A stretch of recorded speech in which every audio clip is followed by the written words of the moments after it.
Pastir, eu sou professora de grego bíblico e eu comecei a estudar grego há aproximadamente 5 anos atrás. Quando eu comecei a estudar, eu perguntei para o meu professor quanto tempo eu precisava estudar grego para poder entender. Eu achei que ele fosse responder 6 meses, 1 ano, e ele me disse pelo menos 4 anos.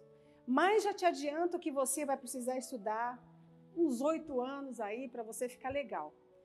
Eu, a princípio, achei um pouco de exagero, mas conforme eu fui estudando, aprendendo, entendendo, eu vi que realmente não dá para falar grego em 1 ano, a gente precisa estudar e muito. O grego é uma língua difícil, porém encantadora. E quando nós pegamos algumas palavras, e na nossa língua tem tantas palavras que vêm do grego, né? A gente começa a se encantar mais ainda e querer estudar mais ainda e conhecer mais. E foi isso que eu fiz. E hoje eu estou aqui para ajudar você a entender algumas palavras importantes dentro do contexto bíblico.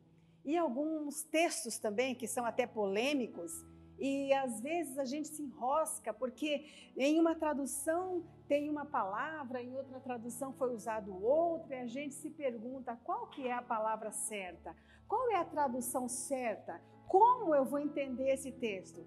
Então eu quero começar com você falando sobre algumas coisas e hoje eu quero falar sobre uma palavra muito conhecida, famosa, que a gente vê por aí, que é essa palavrinha aqui, logos, né? Logos que é traduzido para nós como verbo, como a palavra. Mas antes disso, eu quero falar uma coisinha para você. Bom, vamos lá. Nós aprendemos que chegou até nós o grego koine. Grego koine. Mas, em grego, algumas letras juntos, alguns ditongos juntos, vogais, elas mudam a maneira de nós falarmos. E uma delas é justamente o ômicron e o iota. E elas juntas, nós vamos falar apenas o i. Então, nesta palavra, por exemplo, nós não vamos ler koine, mas sim kine. Outro ditongo que eu quero ensinar para você hoje é o alfa e o iota. E juntos, nós temos apenas o som do e, como nós temos aqui, nesta palavrinha, que nós não vamos ler cai, mas sim que, ok? Bem, vamos lá. Então, aqui nós temos, como você já viu aqui em cima, João 1, versículo 1, né? Esse famoso texto. Então, nós temos aqui en arche, en hologos, que hologos en proston theon, que theos en hologos. Eu vou fazer uma interlinear com você para ficar mais fácil a compreensão, tá? Então vamos lá. En, no ou em. Arche, princípio.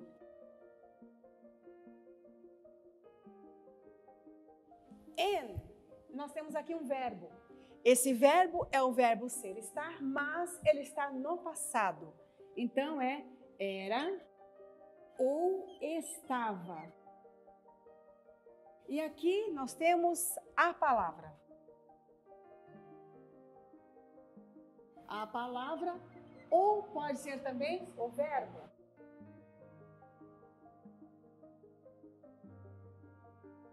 Que é a conjunção e. Hologos, novamente, a palavra. Ou o verbo. En. Novamente, o nosso verbo ser está no passado. Então, era ou estava. Com, junto a. E aqui, novamente, Deus. E Deus era a palavra. Ou estava também aqui, né? O verbo. Pronto. Então aqui eu fiz uma interlinear para você entender a tradução desse texto. E agora nós vamos falar um pouquinho a respeito dele. Nós temos aqui, no princípio era ou estava a palavra, e eu paro aqui. Em grego, o logos é masculino. Então, nós não podemos traduzir para nós o palavra.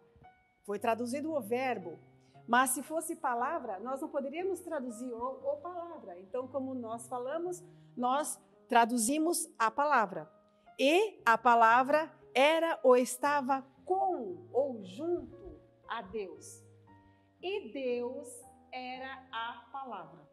Tem algumas coisinhas aqui que eu quero esclarecer para você. Primeiro, nós vamos falar sobre logos. Logos, quando nós verificamos essa palavra, ela não significa palavra, mas sim o dom da fala, o poder que você tem de se expressar. E isso somente o homem tem. Os animais não têm esse poder, né? Eles têm tantas outras coisas, são instintivos, mas nós temos o poder da fala. Então, logos é no sentido filosófico, entende? Teológico. Nós temos o poder da fala, então, assim que nós traduzimos. Porque para dizer a palavra em grego, nós temos uma outra palavra, né?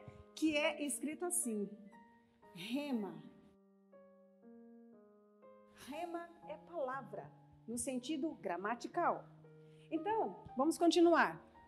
Então, a palavra estava com Deus e Deus era a palavra. E aí eu quero parar mais uma vez aqui. Em grego, nós temos sempre, quando nós temos um substantivo ou um adjetivo, nós precisamos ter um artigo. Que, por exemplo, aqui nós temos o artigo de logos. O grego tem muita declinação, nem sempre a gente usa rho para todas as palavras masculinas, a gente vai mudando conforme o lugar que a palavra está na frase, e aos poucos eu vou ensinando isso para você. Mas aqui nós temos o artigo, rhologos. Aqui novamente nós temos rhologos. Esse daqui, ton, também é um artigo. Como eu disse, tem muita declinação. E aqui nós usamos ton, teon, que na verdade, então, se fôssemos traduzir ao pé da letra, nós usaríamos o Deus. Só que note que aqui nós não temos artigo. O que é a conjunção e.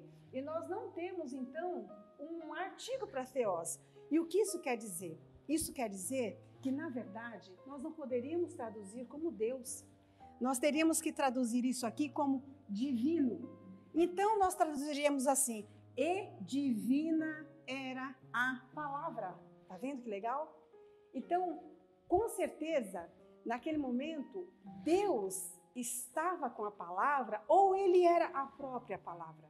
Por isso, nós podemos traduzir aqui, no princípio estava o verbo e a palavra estava junto a Deus e divina era a palavra.